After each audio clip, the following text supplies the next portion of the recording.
Hello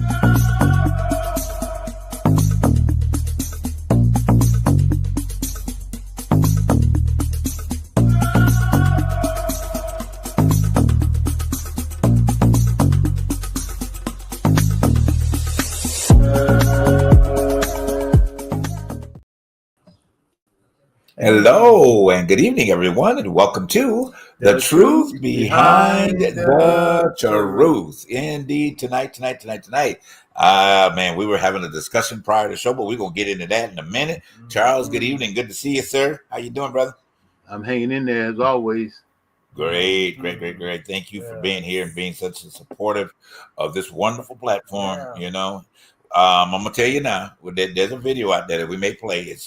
Most of y'all gonna find it offensive, okay? But if you look beyond the words, look what the man is saying, okay? You may be able to learn something tonight. Now, if you don't look at it, hey, send an email. Say I didn't like that video. Okay, it's all right.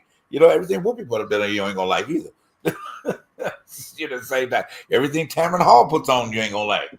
Only reason why they can't sit the way this man was saying is because they're on network television. But guess what? This is our platform. Anybody paying for it? At the end of the day. All right, let's get our particulars out of the way, and we're going to go ahead and dig in. So we consistently ask for your wonderful support, so please do so. We will periodically throughout the show keep reminding you of those opportunities with our Cash App at TTBTT Show and on our Venmo at The Truth Behind the Truth. We would love your support, please, or you can send an email, and if you want to find another way to assist, please do so. Send an email to ttbttshow@gmail.com. And we will respond, whether even it's down to comments about the show and all those other wonderful things. And the number that you can text the show at this point, because it's a little difficult to have a conversation with you via that way, but the number will be up. Send a text and we'll address your question or your comment live on the show. So again, welcome tonight. Thank you for tuning in. We're gonna dig in. All right, we're gonna start out real quick with our little somewhat of the somber note. Then we're gonna just carry it higher from there rather than going up and down in the course of everything. So unfortunately, we just lost. I think another one of the greats, but I don't even want to put him in the category of another great.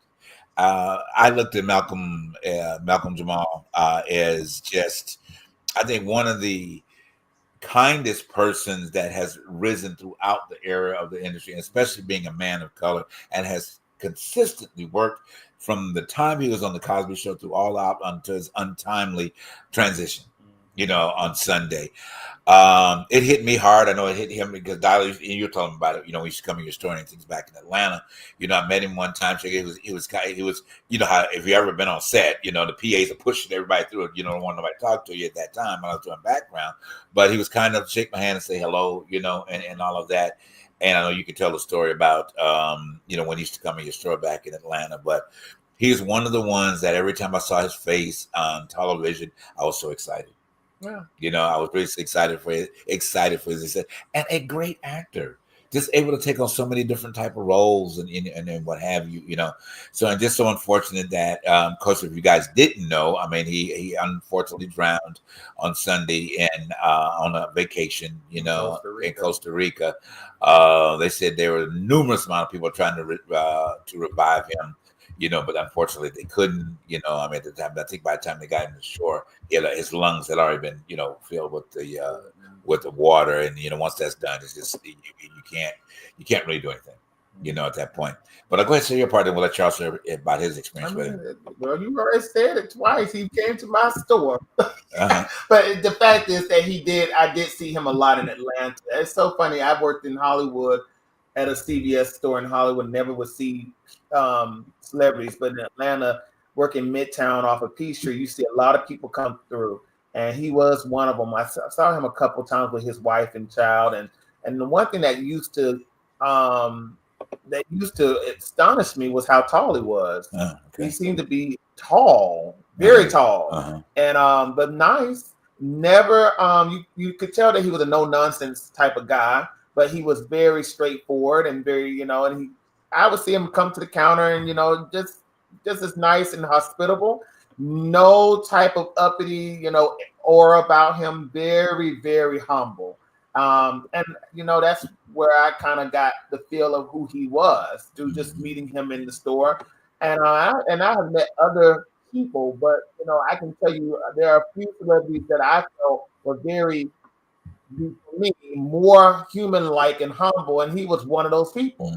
Very nice. So I hate that this happened. I didn't want to believe it. I found out on my job that he had died through social media, and everybody kept saying in the comment section, go to Google because they're saying that it's wrong. If you go to Google, nobody has really, they're saying that he's alive.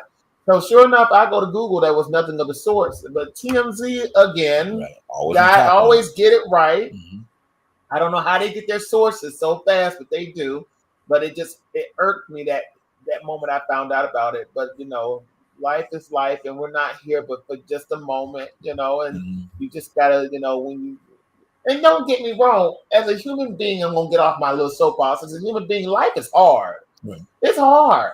I mean, you get up every day trying to do the best you can do the best, and be the best person you can be.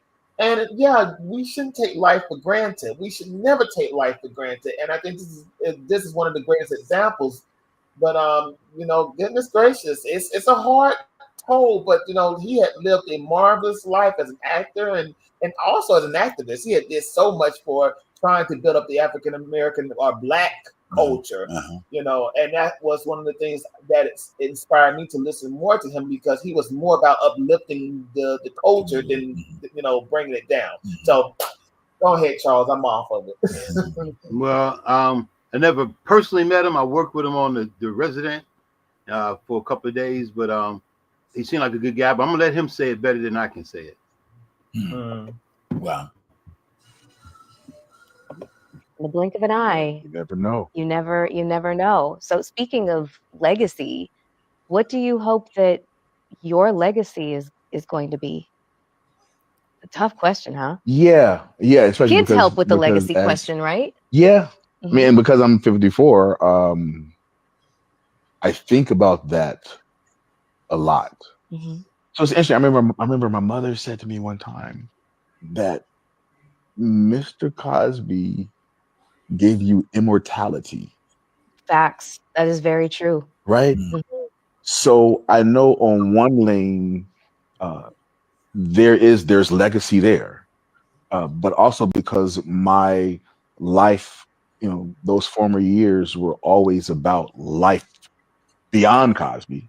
Right. So I feel like, okay, there's that legacy there. But then because I've had this full life, after that show, there's another lane of legacy that I get to leave. And I'm still working through that. There is part of me that I will be able to leave this earth, knowing and people knowing that I was a good person. And I talked to my dad, I talked to him yesterday, and what he said to me often, people love you, and people are always talking about, your career and your success and all of that. He said, but what really makes me the most proud is that you are a good person. Wow. That's wonderful. But I'm a good person because my dad's a good person. That's a whole nother thing. It is possible to walk through this world, and with all of the darkness in the world, it is possible to maintain your soul and be a good person. It is. It definitely is. Wow. Thank you for that, Charles. That was good, and that kind of sets the tone, of everything that's out there. If we all have that simple mission, and it kind of leads into a lot of different areas, not a lot, but I mean different areas that we'll discuss tonight. But it goes back to what Maya Angelou said some years ago. Regardless of everything that's going on, just do right. Yeah. Just do right, because it will give you some spiritual protection, or it will give you a sort of a protection over your life in every walks of life. Right. When people, like he said, when people will see you, they will say, God, he's such a nice person, or she's such a nice person, he's a good person. I know that person, he's very good, she's very good. Regardless of where you stand in this life, because of the fact that you are doing right by humanity, by you, you know, you will always have that protection. And I think he had always had a spiritual as well as a human protection, physical protection over his life. And I think that was a great quality. I picked up on that when I saw him. Right. Never, like I said, I would see him in the store and never got this, you know, standoffish type of attitude that you would see from Z-listers, and because I've seen a lot of celebrities and how ignorant some of them are, and how mean and push off. But he was so warm and welcoming with his wife and with his child, and there was no intimidation. I was just always taken aback by how tall he was. Right. That was my thing. Like, God, he's tall. Okay. But hey. Well, all right. I mean, but that's so. Oh my God, unfortunate. Yeah, oh my goodness. I'm just still trying to process the whole, the whole event of his, transition. But we will all get through it. I mean, we all will definitely will. I think that the work. Be careful when you go out in that ocean, though, because them riptides are a trip. I know Daryl told me one time he got pulled off from the beach by just swimming, and he got pulled off miles away and had to swim all the way back because the tide was too strong. Right. So when you go out there and swim in the ocean, you got to either let it pull you or I don't know. I just be careful. Be careful out there when you go swimming out there in that oceen. I don't trust the ocean. since 1974, when that shark came through, I was done. I was done, and he has had his 50th anniversary. That shark has had. He's been servicing again, and when he came through, I was done. Okay, I wasn't going out there no more after that. So a lot of other people, we ain't going to ocean like that. But anyway, we're gonna move on. And again, Malcolm, we just send great rest and power to you. And you will truly be missed on this side. And that at least that we do have your work to reflect back on, as we think about you. And we should pray for his mother too. His family, his family, his wife, his daughter, all of them, because it's just tragic. I mean, you can't use another word except for that, So then we're going to move on. We're going to dive into a little bit of, well, you know what? Let's deal with the other subjects you wanted to talk about first, and then we'll make a transition back into it. About these files, the Epstein files. It's going to be it will all sequentially come to play because of different clips we have tonight. But the title of the show is "Show Me the List," right? And to be honest with you, a list haven't been shown. That list has not been shown. Now we know why. We were told that we would see the JFK file, we will see the MLK file, which they just put out for some strange reason because they're deflecting from the Epstein file that has not been released. Because it's going to implicate Donald Trump. But go ahead, I'm sorry. The saddest thing about this situation is that he's now making Barack Obama the distraction, trying to bring up Trump up charges to his deputy, and she ain't found. Because they still ain't found on Epstein or Hillary Clinton. My thing is this: when are we as the American people? And I'm praying that the media still holds him accounting to these Epstein files, because you see that he's breaking down. I don't think they're gonna let it go. They don't need to ever let it go. Right. They don't need to let it go because he's breaking down in the midst of this. They keep asking him about this. Guilty. I mean, yes, he is. I mean, Charles, do you think? I mean, because this is the beginning of a total meltdown, right? When they ask him about Epstein. But go ahead, Charles. Yeah, I'm with you, but this is. I got a weird take on all this. Go ahead. With America's always worried about the wrong thing, right? Even in this time, and I'm still a little bewildered, even though people tell me I shouldn't be. The people actually didn't see through Trump's BS. I just can't understand how nobody could see that. And they kept saying, well, he said he's going to. I said, but you've known his record. You've watched what he done. And then when I hear ignorant black folks go, well, he wasn't racist until he became president. No, he's always been a racist. Don't say just because now we don't like him because he's the president. He's been a racist and had a very bigoted views and actions since we've known him. So why is that? And in this instance with the files, everybody wants to see the Epstein files. What they do, they put out the MLK files. Right. They don't, because they not.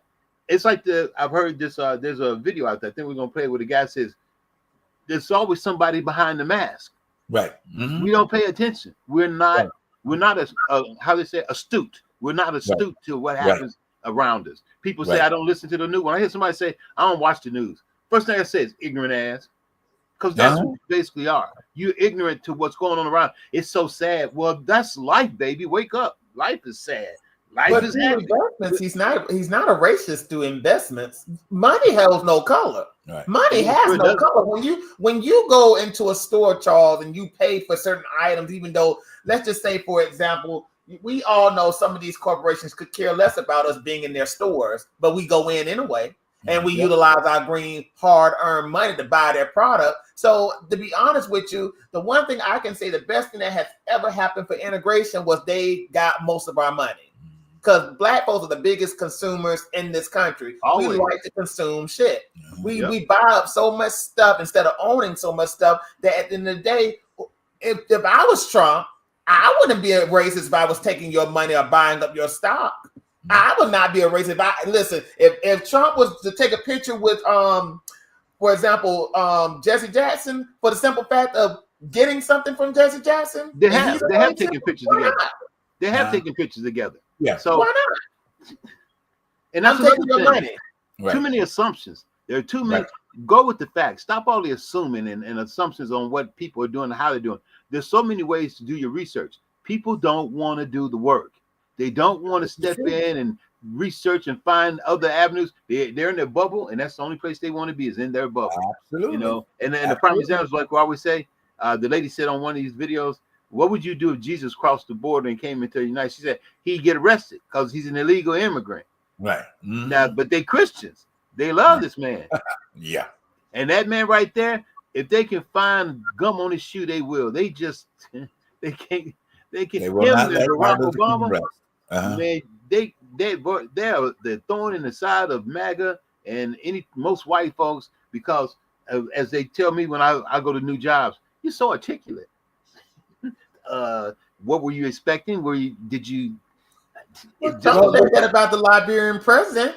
Trump said that just recently about the Liberian president. How do you speak English so well? You speak very well. Yeah.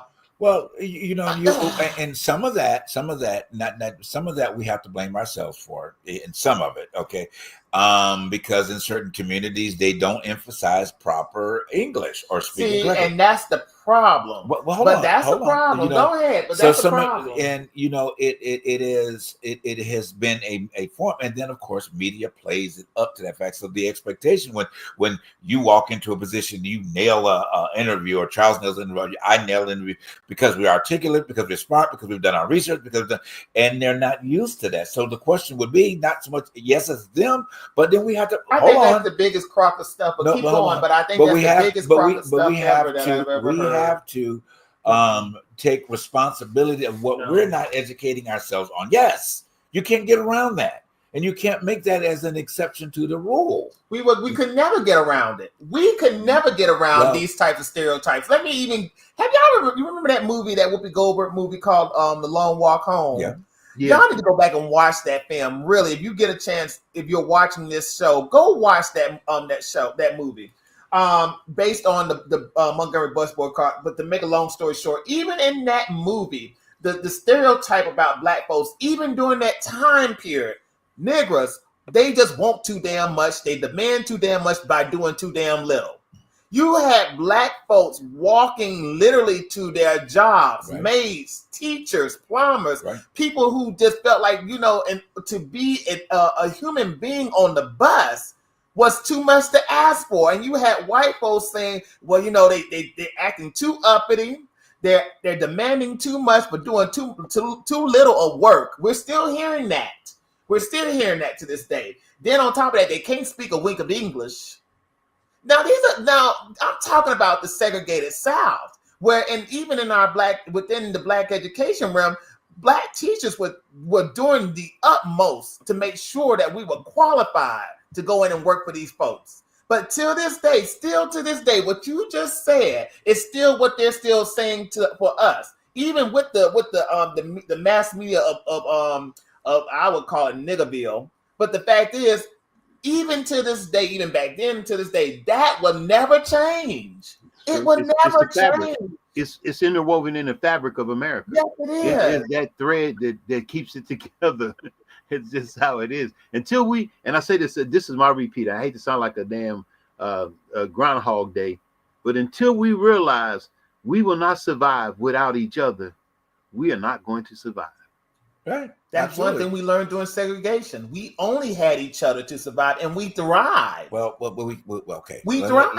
Okay. Well, and I don't want to go back to that, but we thrived. We can't keep using past references to move forward. We've got to deal with what we've got now and re-educate. They're going backwards for us. No. They are. Just because somebody else makes a decision, you don't buy into that. You cannot allow yourself to buy into that mentality, even if they're trying. You've got to have a better strategy. You've got to find a way to communicate to the community about what they're doing and what is lacking in it. Which we have a clip about even the simple process where we could be in a much better financial position. We have not taken that responsibility. Period.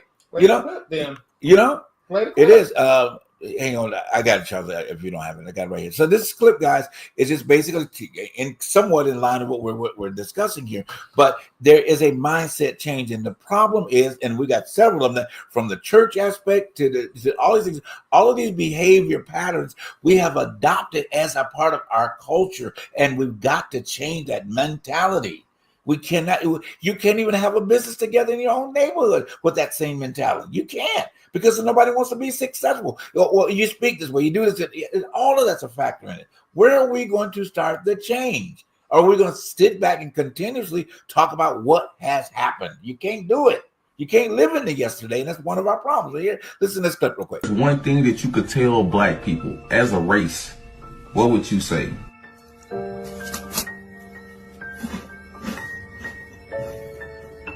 If every black person got life insurance, like $200,000, $300,000, $400,000 policy, like every black person, there would never be another wrongful death by like any cop, any lawmaker, any person of any sort of power that wouldn't get prosecuted. So Charles, let me ask you, you just recently said that you put $1 million policy for your children. Yeah.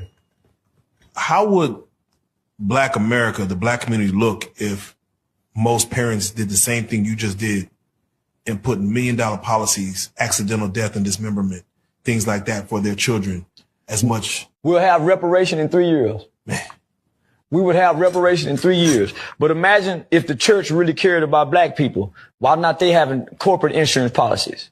And they have to bury these people. Why don't they provide corporate insurance policies like jobs do for the, why don't the church do this, homie? And they really for God. Because the money you paying tithes with to the pastor, there go your insurance policy money. So why don't pastors say, hey man, I just brokered a deal with a life insurance company and we're going to make it where all members can get life insurance policy through this church. Why don't the church do that, my nigga? Change the whole community. Come on, fam. Man. You know why they don't do it? Because your church have got in bed with the state.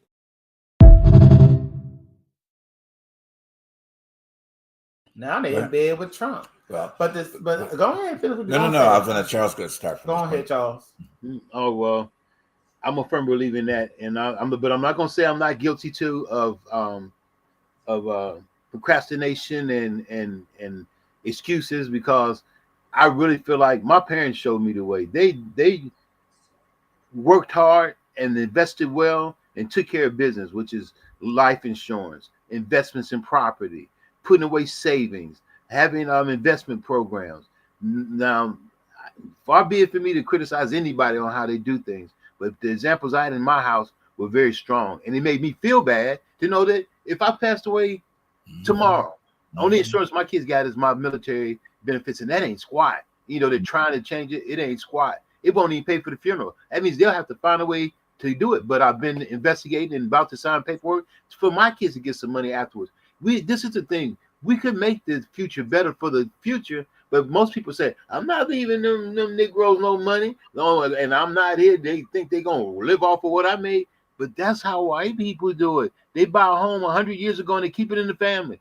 They pay the taxes. They keep up on. Nobody even lives there, but they hold on to it.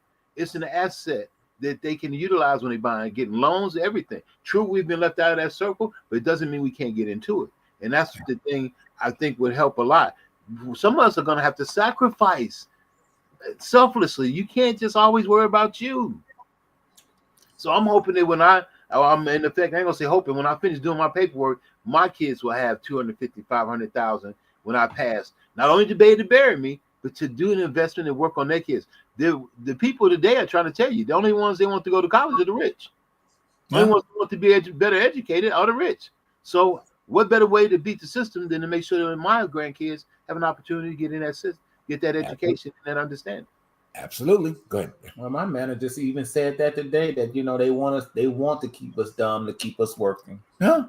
And the saddest thing about, and I always bring it back to the average American working class. When are we going to stop separating ourselves? Let's just say it like that. Mm-hmm. Separating ourselves from within class, not within class, but within religion, sexuality, and gender, and all this stuff. That is not important to the point that you cannot pay your bills and not have some type of program to help you within your present and your future. I just feel like at the end of the day, it just boils down to what we want as the American people, as the American public.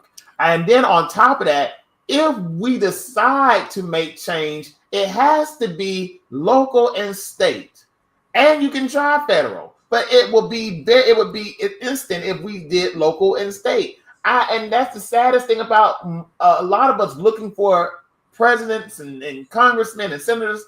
You got to start where it is in your backyard to make this happen. And and I feel like at the end of the day, that is the reason why we are so far behind, especially within whatever community that you live in. I think the only thing that really irks me about the Black community is that, yes, Charles, we want you to get it out the mud like my grandpa did. Or my grandma did. You got to go out there and get it from the mud. We don't. There has never been anybody to pass down anything to us because we don't believe in giving to one another. Well, we don't. Well, okay. I mean, as always, you unpack so many different layers. I went all over the world. No. It's good because there's remote thought. So here's the thing: we lack the sense of value for self. Okay. All right. And when you lack the value of self, and people go, they want to talk. I understand your reasons why, but do you keep living in the reasons why and not invoke the opportunity to reform your thought pattern? Okay, because you cannot continuously say that. And these conversations that we're having, they're going to keep having them. We'll be on the other side. Well, we need to do. Well, we did. Where do we sense of value our own self as an individual? I'm not talking about as a group. Let's just start the person that you go and use the bathroom with, or the person you stand in the shower with. Let's start with that particular person, And where's that sense of value? We were expecting it to be coming from a group of people, and unfortunately, but fortunately, in some cases, we expected it to come. I'm going back there, y'all, to the place we gather every Sunday, and it has not come. It has been more of you are sinning. You do this wrong. You do that wrong. You're that. You're never qualified because of all this. Where is the God that qualifies us just because he's God? Not because of what I'm having to do in the performing the cartwheels and everything else that I'm supposed to do, just to say for God to say hi to me. So this gets to be a point where it's so embedded in the culture of people, and we have transcended this behavior over and over and over. And we believe more what somebody said 150 years ago about God versus to what the common person like you and I and Charles are having right now. Because we're labeled as people that don't believe in God because we found the truths behind the truths. God is not a stagnant individual that we serve. And it has been presented that way on so many levels. Now, I know who some of y'all listen to me. Why you own the church? I'm not on the, I'm on the behaviors of the stuck mindsets. So if there's a community of people, and there are a lot of churches out there. You take what's the name in Atlanta. He's doing some things. You know what I mean? There are ones that are out there. But again, there is still a lot more that needs to be done. Okay, that's one sector of people. You know what I mean? That's one sector of people. He got a church of 20,000 people. I promise you, them 20,000 people, half of them ain't doing what he's suggesting. He put a ban out there on Target. I guess, look, 5 of them probably started doing it. I'm being facetious. Okay, but the point is that it has got to be a self-risen identity in who you are. Then you start projecting that in everything you do. You don't settle for anything less. We have settled for the scraps when it was given to you in a position of 100 years ago, and we still take the scraps. Why? Well, sticking to topic, sticking to the topic and show me the list. This is a representation of what that list looks like. Yeah, that list has to be an understanding of what we need as a people and a country and even a world on what it takes to love and care about each other. Absolutely. That list also includes how to make a compassionate plea for those that are less fortunate than us, that don't have the skill set or even sometimes the intellect to think the way some of us think. We keep thinking everybody's going to do what everybody else do. That's the problem with us now. We keep wanting everybody to do what we do, but we're not everybody, and everybody are not us. I completely agree with that, Charles. And then this is what you talk about all the time. Where is the hand that's reaching back for those that don't understand? Yes. You know what I'm saying? And I, again, I'm not apologizing for it, but I'm apologizing for the fact that, again, the biggest gathering place for Black people have been since slavery has been the house of what they call worship on Sunday mornings. We have not utilized that as an opportunity to give what you're talking about, Charles, what you just said. You know, it has been used for everything else, primarily sin and hell. That's all. Heaven, hell, and sin. That's all. I'm not saying all. Okay, let me be clear. Okay, what I'm mentioning is that the focus has not been the elevation of an uneducated people in certain areas. The man just said it right there. You know, what about the pastor? What do we look, y'all? I've just come up with an insurance policy group. You know what? Everybody start buying into that. Where is that? Because the investment, that's not the investment for pimps in the pulpit. Well, but see, that's not the investment. I got you. The investment is taking the money and investing it within their own family. I got you. It's like the story my grandma used to tell us all the time about the doctor who had a small doctor's office. And he was, he spent his whole entire career diagnosing people and trying to help them, and then his son becomes the doctor after he had died, and then the same people come through and he would heal them. But these were people who would come, and he was his dad would do practice on them, but they were never healed until he got there, and he realized that the investment was keeping the people sick. That is Trump. That is some of these pastors. Keep the people sick, because that's where the money comes in. People got to keep coming to me for stuff that they can easily heal themselves from. Well, could you imagine if just like what the gentleman said a minute ago, if we had that mindset, how much more money that these institutions would benefit from because you have people with money? Could you imagine? Could you imagine how many much more houses, how many more Lexuses, how many more Teslas and I'm gonna spit game at you. Preachers don't even have to lose money with doing that.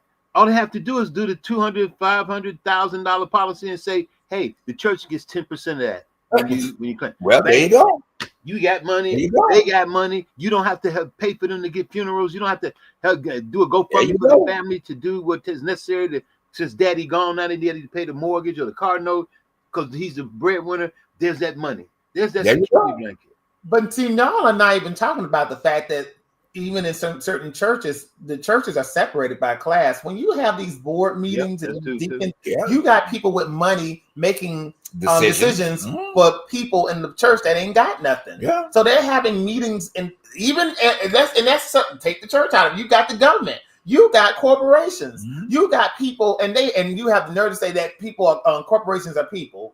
Forget about it. The fact that you got rich people always making decisions for people who don't have anything, and you know who allows it? The people who don't have anything. Yep, because they say that same dumb statement. The truth behind the truth is the fact that you have Americans like you and me that will go to work every morning but say, well, you know what, I ain't got time because I gotta work, I gotta pay bills, not knowing that the reason why they are up there in Washington right now, your very jobs are giving backdoor deals to these politicians to make sure that they get their bonuses over the fact that they don't give you a great benefits and affordable health care, and on top of that, affordable wages. Right. But you cannot get us. You cannot get us all on one accord because I don't want that gay person in my child's school. I don't want that black family to live next door to me. I don't want that woman as my manager. I don't want I don't want people to have abortions. I don't want this, and that's not helping you pay your damn bills. Okay. Yeah. That's my problem with this country is that you got ignorant folks that don't understand that there is a connection to all of this craziness. Is that y'all have allowed the oligarch class to keep making dumb decisions for poor folks like you and me. Oh, please. And in this country, we poor. We poor. We poor. Hey, and as they said, I'm going to put a cherry on top of that. If you want to help out this country and you want to help out our community, like, comment, share, subscribe. Yeah. Because we're not talking about Beyonce, Charles. Yeah. We ain't talking about Cardi B. We talking about some real life shit. Yeah. Hey, but you know the crazy part about that is that incorporates too. Sometimes that incorporates their times because they influence, they guide the culture. So you have to sometimes show the relevance of what they do in their actions in order for people to say, "Oh, I didn't know they do that. I didn't know that's what they were saying." That's why they're so popular because nobody shows them in action and what they do. We let it ride. So like I said, if you want to help this country, this culture, this community, this world, like, comment, share, subscribe to the show. There's always a room for more. If you want to talk, hey, come out, hit us up in the email, talk about, coming on and speaking with the family about what you think. If your side of this is different or you think that we're skewed in some particular way, hey, reach out to us. Let us know. We need you to come on here and kind of give us some insight. Right. I totally agree. This kind of goes with this little quick clip we're gonna throw on here real quick. This just says a message what we've been talking about. Okay. All right. Here we go. All right. Watch this. Some of y'all are too deep to realize there's a person behind the mask.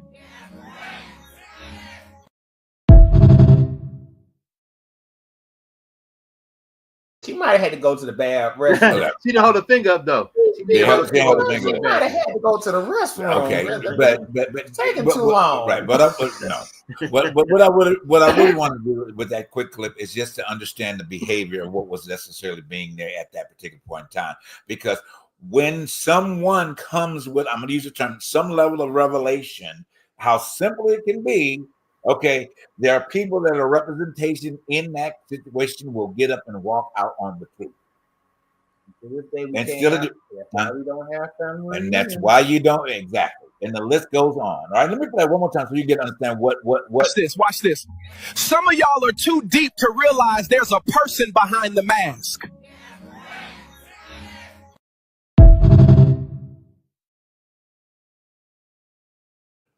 That's Donald too Lawrence? Deep. Here's something he's got going on, but too deep to understand what's going on. So what had happened, rather than change, rather than everything that we're talking about at this particular point in time, you get up and walk out of it, or you, like you said, Charles, you don't support. You they just talking about that same stuff again. Let me scroll on by. Let me not send them any support, because I'm gonna get up and walk out on it because it's something that it's going to expose me. Mm-hmm. Or expose my behavior, or cause me to be able to do something different than what I truly want to. There's another one in there. I think I'll take your lead today and not put that one on because we got one that's woo. It may come back full circle about that moment, but this one was by the guy. I mean, a preacher that really would let everybody have it. All right, but we won't go there right now. I don't feel the lead right now on that part. So we're gonna go on this one little clip here. We can pinpoint the exact moment when black people became Democrat. Really? It was a 90-second phone call. October of 1960, Nixon and JFK are embroiled in the tightest race ever. MLK is in jail. He's always in jail. But they're about to put him in this penal farm in rural Georgia. Coretta, his wife, pregnant, she's frantic. She picks up the phone and she calls Nixon's camp. She says, hey, here's what's going on. Can you pull some strings? Get my husband out. Nixon blows her off. She picks up the phone and she calls JFK. 90-second phone call. JFK says, I'm with you, whatever you need. Yeah. She gets off the phone, tells her father-in-law, MLK's dad, MLK Sr., who's the head pastor at Ebenezer, who at the time was a registered Republican. He says, I'm a Democrat now. He recruits all of his pastoral friends, gets all the black newspapers. They go on this big campaign to get JFK in office. JFK wins by 100,000 whatever votes. Here's what's interesting. In 1956, Eisenhower was a Republican. He won with 60% of the black vote. In 1960, JFK wins with 70%. There you go. Of the black vote. Wow. Now, I tell that story not to say what swung people was empathy. Yeah. That's what, and I feel like that's what's missing today. Back to what we said some time back about investment. There's a reason why Trump at least gets, I feel like, gets what he gets, because when you give him investment, he does what he needs to do to keep your investment.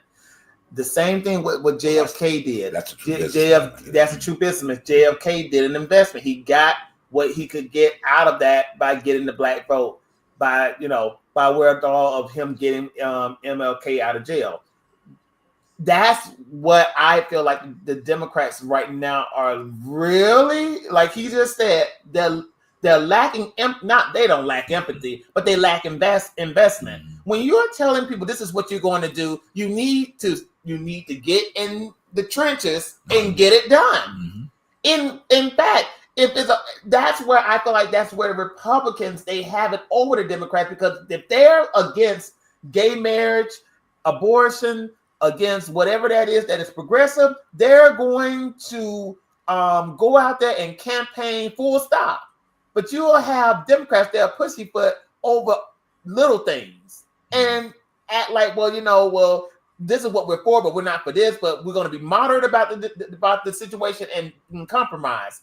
No, that's not how this works. I'm gonna chop that in the head with this one big axe. What's that? Culture. The Republicans have a culture. That's true. The Democrats don't have a culture. They just got a bunch of people running around talking about what's going on, what they don't like. There's no culture. What are we for? Where are we all going to? Where are we trying to get to? There's no culture. Even though it's wrong what the Republicans are doing and it's so discriminatory, they have a culture though, and everybody follows that culture. Until the Democrats get a culture and a calling, they're going to be dead in the water forever. A third party can even overrun them this next round. That's why Elon Musk is trying to make that party. Because even though he's a jerk, you know how people are. They fickle. They'll run for something new and don't even know what it is. Just because it's new. It ain't the same thing. And Crockett's keep telling y'all, Republicans, they go behind their closed walls and say how crazy this is. But then when they get out there in front of that camera, they're together. Yeah, it's just they're all on agenda. They have it in the bag that they got to stay on one agenda to be successful. Right. But the Democrats, they do not have a great PR team, nor do they have an agenda. No. They don't have nothing, agenda to stand on, and that's why I'm looking at Jeffries and I'm looking at Schumer. I'm looking at all of them. You can get up there and make and put up a great argument about certain things, but if y'all are not standing on something and working towards something, what is the point? Well, they say they're working behind the scenes. You just don't see it. They need to stop working behind the scenes. They need to put it in our face like the Republicans do it every day. I hate to say it. They got enough money. They got money. They got donors. We need to see commercials up and down the television, about this Epstein file stuff. They have not put commercials out about that list yet. No, there's nothing on social media about there is no strategy. What are y'all doing?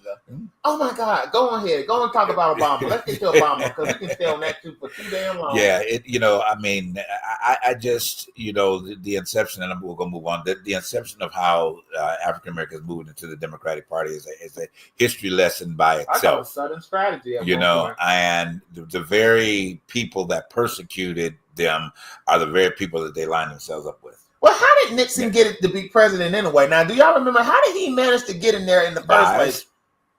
Lies, and more lies. Yeah, he was basically a Trump, early Trump. Right. Based on Law and Order and the Southern, anybody who remembers that? Because I might have to Google, how did he manage to be president if he was that way? The same thing with Trump. Well, he was just crooked. I mean, he was crooked from the beginning, and he thought that he could crookedize Washington to support his agenda. Same thing that we're seeing right now. I mean, trust me, this man has got the playbook from Hitler to Nixon to Nixon Reagan. Was this man's favorite president. Well, there you go.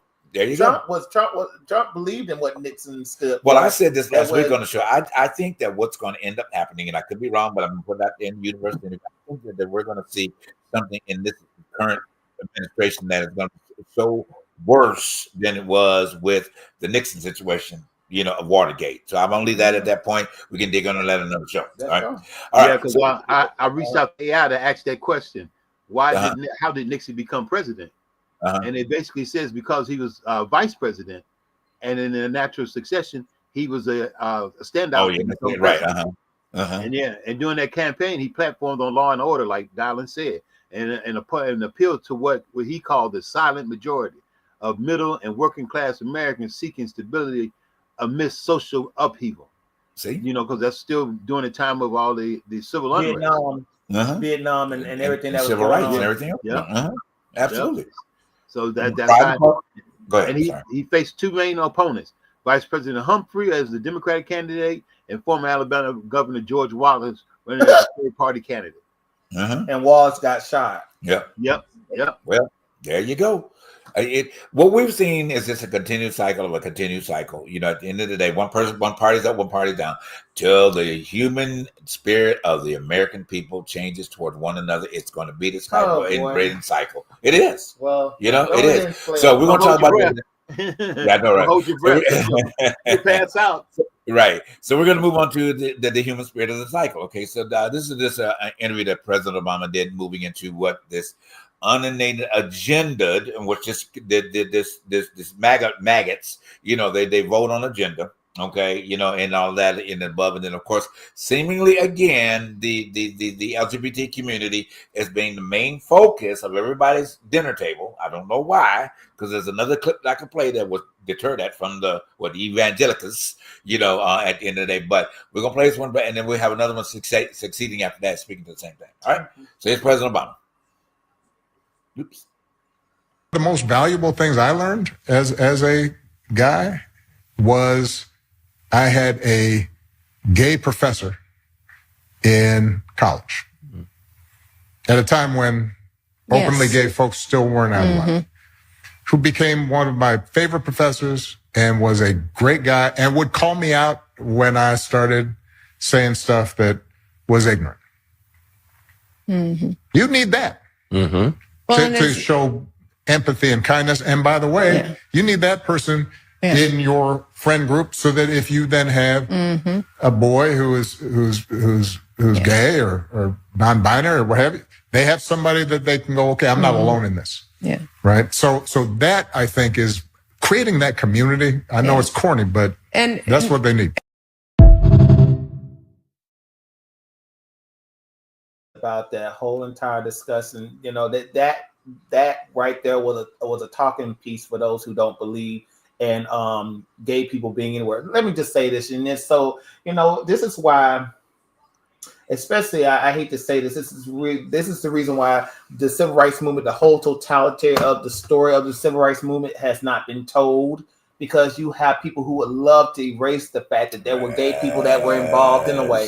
But see, even in that piece, Obama was talking about you need people from different walks of life to teach you some things. It wasn't the fact that he could have said, I had a white professor, I had a woman professor, I had a gay professor, I had a black woman professor, I had somebody to call me out on my ignorance. But they weren't like me. They were other than me, and that's okay. But you know what people took from that? Oh, well, why he always bringing up the gay agenda? Why the LGBT? And I'm saying to myself, y'all didn't really hear what he was saying. You only heard one thing. The word gay. Yep. And you know what? It's sad, but that is the reason why that is the Band-Aid that Trump ripped off now that he has become president. This black woman said this, and I believe that the best thing Trump ever did for this country is rip off the Band-Aid of ignorance. Because this country is going to falter. Right. It's going into the abyss because we're not going to thrive because we don't believe in a diverse diverse country. We don't believe in a diverse demographic. We want to believe that we have a community of different beliefs and different types of people, different, but we don't want to stand on that. Based. Go ahead. But you know what's going to happen because of this? Is that other countries are going to thrive because this Band-Aid has been ripped off. Mexico is going to thrive. Isolation is another form of depression and anxiety. And I feel like as a world, we're all too busy trying to isolate ourselves and be, this is mine, this is, where I am, or this is yours. When you keep drawing those lines in the sand, you disconnect. So I like severing all the ties or the vibrations to other people until we realize that we're not the only ones here. We're not the only ones working hard. We're not the only ones struggling day to day with our everyday life. And have empathy to realize that there are people in the Gaza Strip that don't have a damn roof over their head and are worried about dying every day. Yeah. Absolutely. But what's so funny? I'm gonna let this go. When you raise your child in a home where you tell them that there ain't no such thing as gay people, and you can go as far as saying black people too. You can't have these people in your world because they don't exist. They should never exist. So when you go out into the real world and you have a manager that is a woman, that is black, that is gay, that is this and that's that, how are you supposed to deal with that? Yeah. How are you supposed to deal with the fact that somebody might be, quote unquote, you don't need to know of their business, but they put it out there that they're gay, but they're teaching your child about what's right and wrong in the system. No, they're teaching your child how to have sex. That's the problem. Is it? Well, right? You got to be. You're indoctrinating my child. You're telling them. But then I should have been indoctrinated to be a heterosexual. Yeah. You know how many heterosexual men and women that taught me? I should have been having children. But see, my lifestyle is a choice. I made this choice. But they didn't make a choice. And if you get offended by that, hey, but you know what? It is what it is. Right. It is what it is. I made a choice. You made a choice. You made a choice to lay down and spread it open and make illegitimate. Okay. We're going to leave it alone. We're going to leave that alone. I'm just saying, we're going to leave it alone. Go ahead, Charles. Go ahead, Charles. Yeah, well, I'm going to just say real quick. Even though Dylan's got sidetracked. Let's just say that there has to be some understanding through all of us. All of us have to be understanding of each other, and that is where. And I know it's going to sound kind of corny, but that is the motto or the theme of America: to be able to live your life the way you want without hurting other people. Right. As long as you're doing your thing without indoctrinating people. There has to be a standard of living and a standard of morality. And just because you like to walk around with your junk hanging out, don't mean everybody want to see it. So there has to be some type of control system. But when you get to the point of where you're trying to tell people where they can't be or how you're not their mamas, you're not their daddies, you ain't even their probation officer. You have to understand that nobody can come in your house and tell you can't walk around naked all day long eating an apple. So why should you be able to tell me who I have in my bed when I'm in my house? That's true. Spending my time. Well, it's the right to put a chokehold on human experiences. But it's on its way in that direction. Who has the right to put a chokehold on human experience? Who has That's true. That's true. No one has that power or that authority at least. Exactly. So in the lane that we're in, as I call her, or we call her our friend now, this young lady is just so powerful. But I'm gonna tell you guys to listen and listen closely to what she's done, because she's dealing with from the spiritual aspect to the human aspect to giving you a solution on just exactly what we're talking about. 1 second.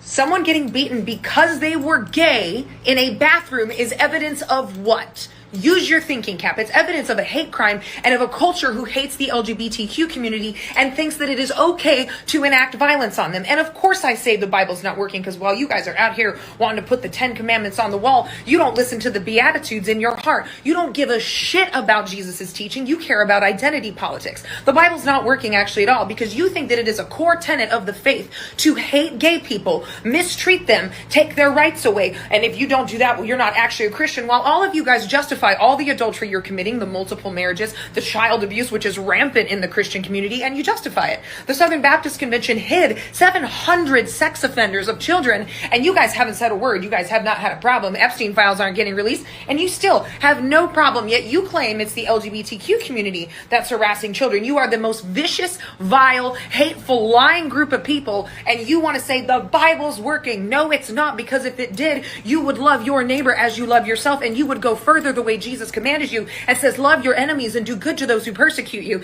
even though you guys are the one doing the persecuting to everyone else. And yeah, the perpetrator's parents probably had something to do with it. They probably, like you, passed down hatred of the LGBTQ community, the refusal to accept people for who they are, and that you should be able to impose your religion and your morality on everyone else. Forgive the sins that you're committing, but make sure you pick out somebody else that you can condemn. And you were like, well, what does it mean you went to liberty in Israel? So what? It means I did the work you did not do. I studied things where they happened. I dove deep because I wanted to understand and I wanted to live life the way Jesus said. And I was able to break down your harmful doctrines and ideologies because don't discredit me for doing the work that you have been too lazy to do. And as soon as you were like, what do you mean? It's saying that the Bible says we shouldn't have immigration? No one's saying we shouldn't have immigration laws. What I'm saying is that masked ICE agents without warrants shouldn't be able to take people from their immigration hearings, which they are doing, body snatching people who are hardworking, who are paying taxes, who are trying to be here and contribute. They should be able to stay. They should have a fast track through immigration instead of the broken system we have. We should not be body snatching innocent people. And you cannot be a Christian and claim you love the ministry of Christ and you revel and praise in people being ripped from their families or sent to alligator Alcatraz without the adequate supplies that they need. You are not a believer. What you have done is you have married identity politics and you have forsaken the gospel of Christ. And I want you to go to the Old Testament. Oh, Israel, they had immigration law. I want you to go to the Bible and find me one immigration law that says keep people out, that says something other than when the alien is among you, you must love them as one of your own because you knew what it was like to be aliens in Egypt, or welcome the stranger because what you did for the least of these, you did for me. It doesn't say that, but I'll wait. I'll be right here. You know where to find me. And that's why I say the Bible doesn't work, because y'all don't listen to it. You've married identity politics and divorced Christ. I'll wait.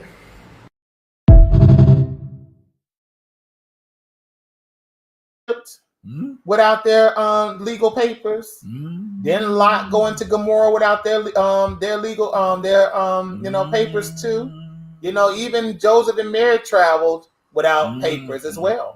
My thing is this: at the end of the day, like she said, if you love your neighbor, if you love yourself, we will be far along. And she's right. We will be able to pay our bills, and we will be able to afford our rent.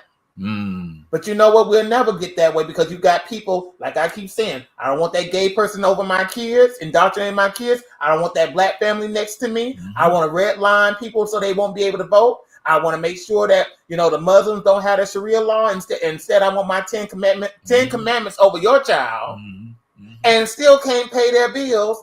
Walmart is going up 50%. Their items. So if you shop at Walmart, still the prices are going to go up because of these tariffs. And you know who's going. And I'm going to go back to what I tried to say before Charles cut me off. You know who's thriving. You know what nation is going to thrive out of all of this chaos? China and Mexico. They're building their own Panama Canal through Mexico. China right now has put up the money. They're funding to make sure that they ain't got to deal with us ever again. So you're sitting up there telling me folks that I'm the problem because I'm gay. They're the problem because they're illegal. Yeah, I was just joking on in one of the comment sections. At least the illegals going to be able to send money back and go live in a mansion if they self-deport themselves because they're going to go back to a thriving economy. We're going to still be here trying to figure it all out. Right. We ain't, but somebody gonna be. But they're going to thrive because hey, at the end of the day, what do we know? We're just working folk. We're working folk. We don't know shit. Well, we don't know shit. And thank you for your little dissertation on that part about that too. I mean, and she's absolutely right. She unpacks a whole lot in that short 3 minutes. But this young lady knows her facts.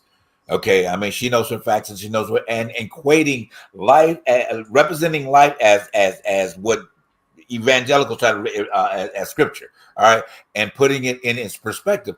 What, man, y'all, we got to stop.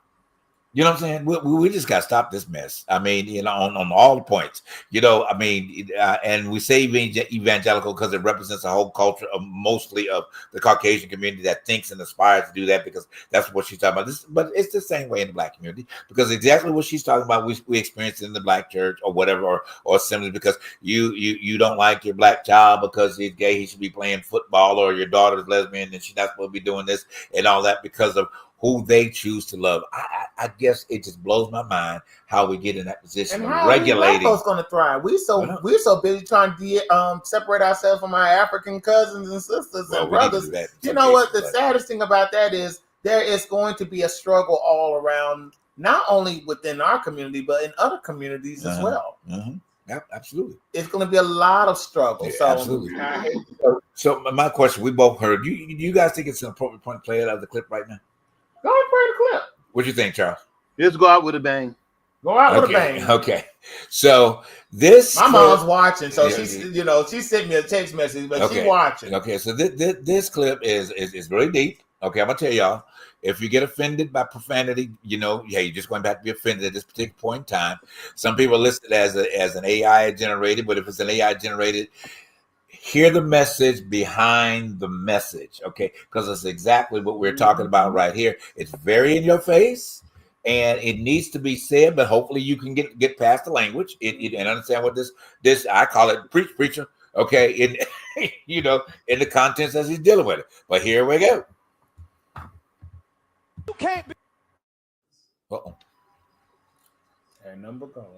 You can't be. Are you doing it on me, Charles? I got it. I'm not doing anything. Okay.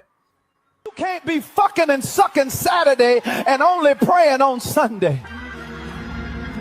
Y'all motherfuckers yelling daddy in the bedroom instead of calling upon the true father. Y'all motherfuckers get on y'all knees for dick, but can't get on your knees for God. Y'all run to the devil for dick, but pray to God when you sick. Y'all motherfuckers screaming, yeah, glow, but can't tell your friends, yeah, let's go to church.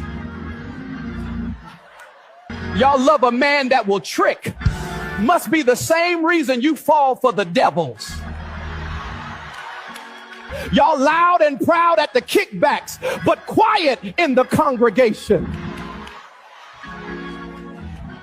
Y'all better get your shit together.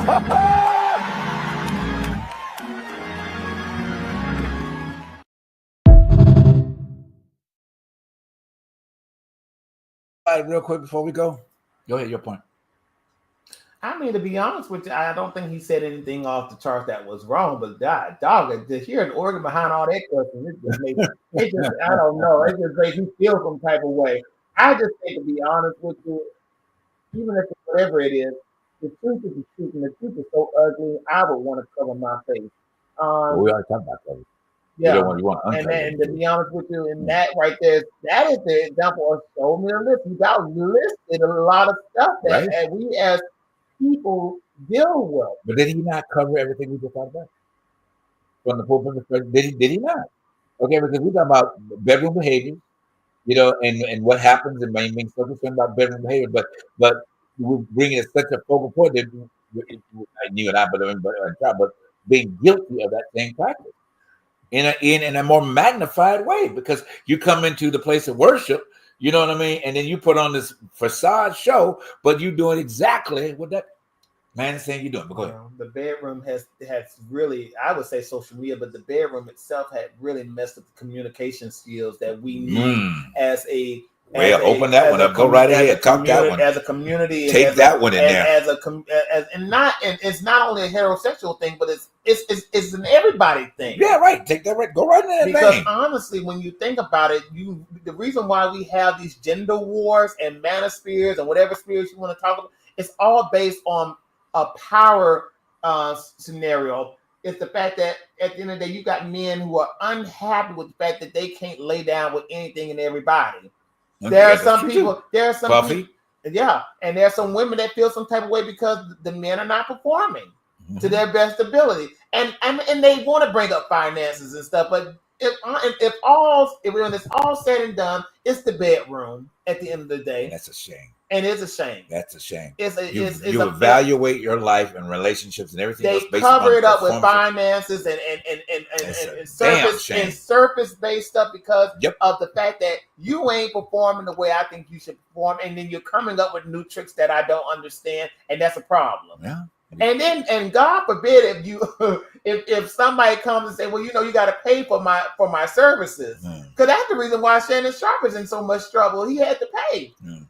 He had to pay, and you got people with these types of platforms talking about, well, the women ain't shit, the men ain't shit. We know what's going on. So this man was not out of order by his delivery. He's not out of order in this generation, this new generation of people. Because I don't know the baby boomers and all that stuff. That's a different type of scenario. But with this new generation, it ain't different. With this new generation, it's all surface based. And the fact is that they cover. Not interrupt you, but see, the generation before, it was all hidden based. Okay, service based and hidden based. And Charles, you can contest that everything was hiding. You hid everything. Okay, so now, like you said, more service based. Yeah, it's in your face now. It's in your face. But it was hidden based. So what this preacher, I guess that he is, he was hidden it at all points because that's what your behavior is. And very, very, very, very close. We'll get on your knees to do blank, but we can't get on your knees to worship God. And that is like straight up in the conversation.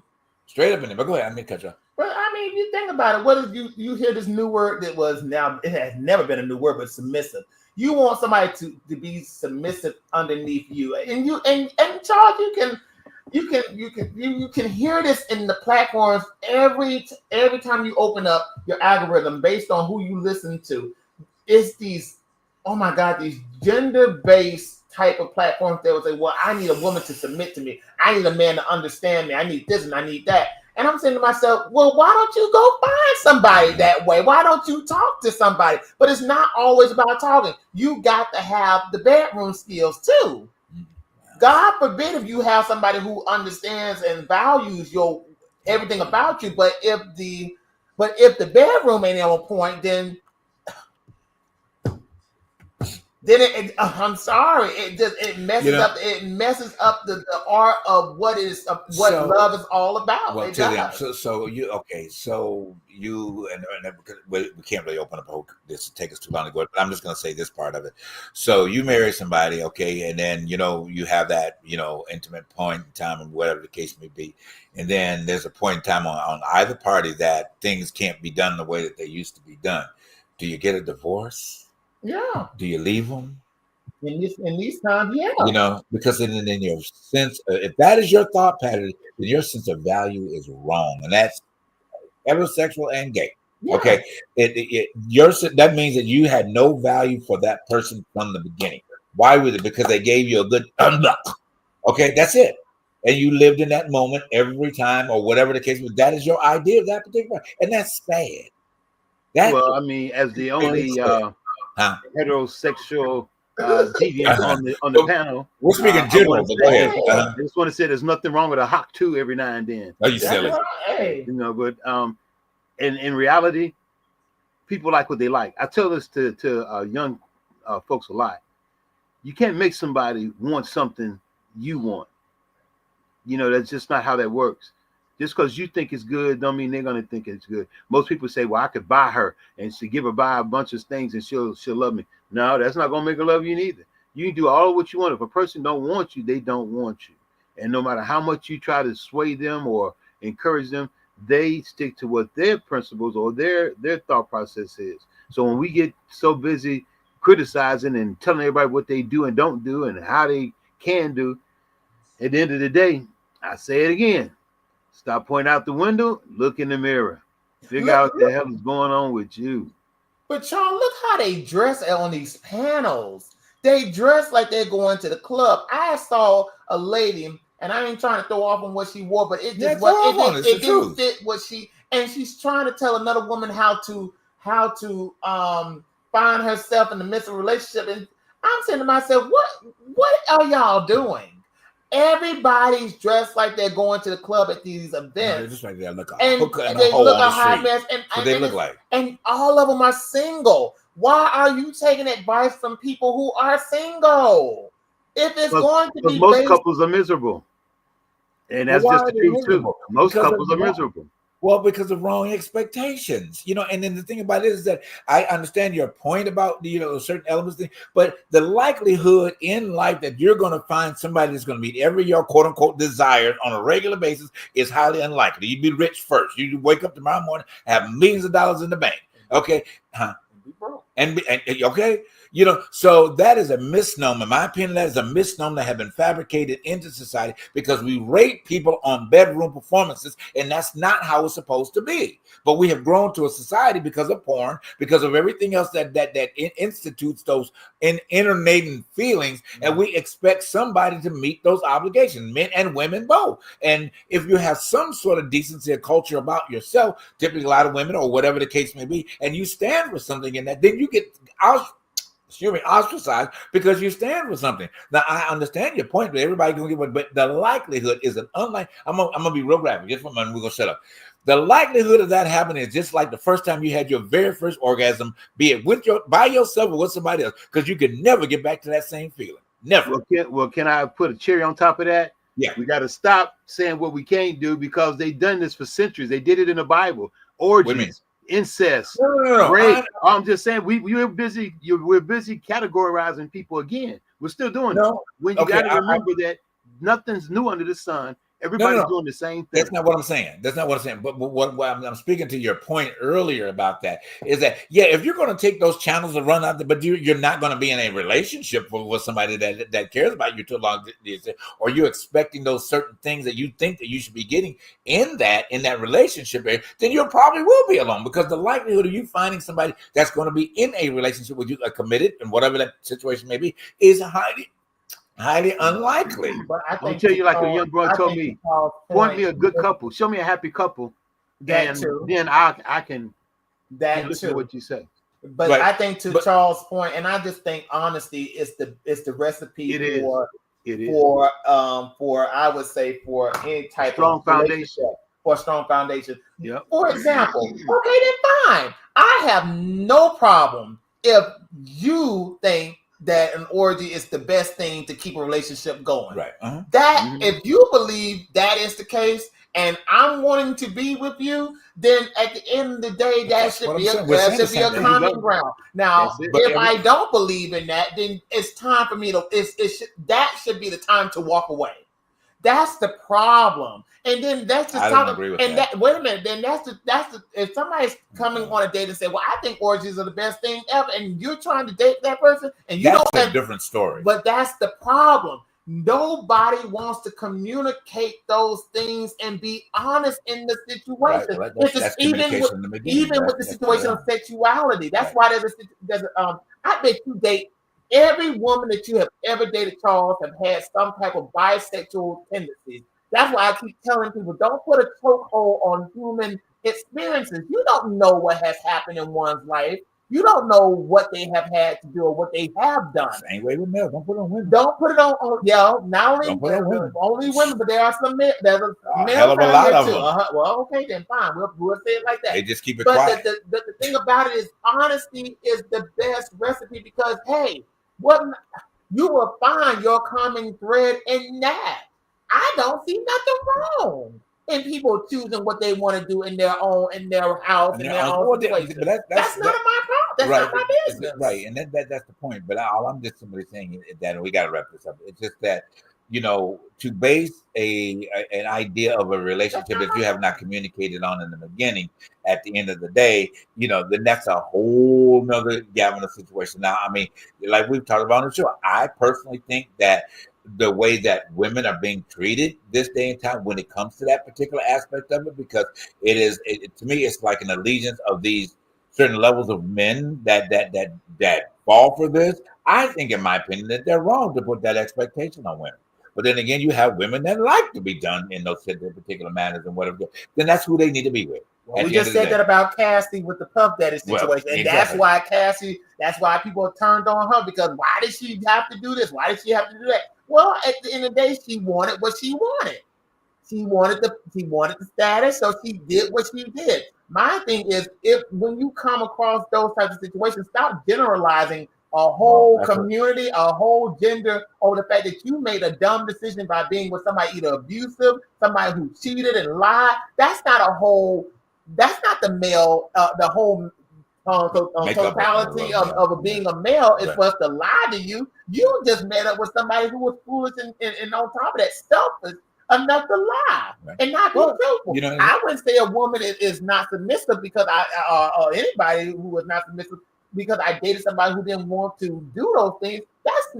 You just got to go and find your person. That's all I'm saying. Well, stop blaming everybody for your bad decisions. And Larry Reid said the same thing according to him, about when the puppy aspects came out loud. He was saying that people were persecuting puppy for the wrong reasons. Now the trafficking and all those allegations, if that was the case, that's another story. But if he was a person that was in multiple engagements or whatever the case is, then let him have that peace for himself. And I agree. Okay, but keep that to yourself. Keep those answers. Keep it to yourself. Everybody don't want to know how many cases of baby oil you got. Okay, in your closet. He didn't say it. Somebody else said it. Well, but anyway, I'm just using that as an example. Somebody else said it. That as an example, whatever the case may be, in and of it. So that is your private business, and I think that's where, in the nutshell, where it should stay. It's not something that brought. That's why I have a problem when you go to the barbershop. Every man in the barbershop wants to talk about sexual antics with women. That's not everybody's business. Even within the gay community, it's a no facts, no films, no blacks, no this and no that. Yep. And the saddest thing about the gay community, because we're going to give you this little FYI, we have situations where it's all surface based too. That's the reason why sometimes it's hard to navigate spaces within the community of trying to find somebody that you can deal with. Right. That's what Charles says all the time. It's same people, same problems. Well, how do you say that? Same problems. Same people, same problems. Yep. Right. Exactly. It doesn't matter that, but society wants to make it like it's somewhere all the way off to the side until you start dissecting human behaviors within those realms, and you find out that, okay, like you said, so if you like an orgy, guess what? You're not just going to be there with women. Okay. You might as well face the fact all humans are screwed up. That's just how that too. All right, we got to get out of here. Joe, we will answer your question next week. What was his question? Well, he asked about the gay system. We don't have time to get in that. And then he asked, and then we understand the point. I'm not saying that profanity in the pulpit is okay, but then again, it could be okay. It depends. Sometimes that people do need a shock value, and a couple words will put them in a shock value. Because I'm gonna quote the fact that what you just said. There is an exception because Peter was the exception. Okay, and Peter cussed right around Jesus on several occasions, okay, to drive a point. So we cannot, and this is the problem. We try to legislate our idea how we think that God should be, and that's got to stop. If that's inappropriate, then gluttony is inappropriate. Well, that's too. it. We can go on. You got people who are still don't in. Open the box. No. Let's open the box because I'm ready to open the box. Okay. Listen, the thing about it is, nothing's inappropriate until you put a rule book over it. There you go. Now that's my thing. There you go, Joe. Nothing's inappropriate until you put a rule book, man-made rule book over somebody's situation. And I hate to say this though, but who said cussing was inappropriate? Right. We listen to it all every day in our homes, right? In the music these days. Nothing's inappropriate these days. Right. It's the fact that at the end of the day, if you don't like it, you ain't got to listen to it. Right. Absolutely. That's all. Turn the channel.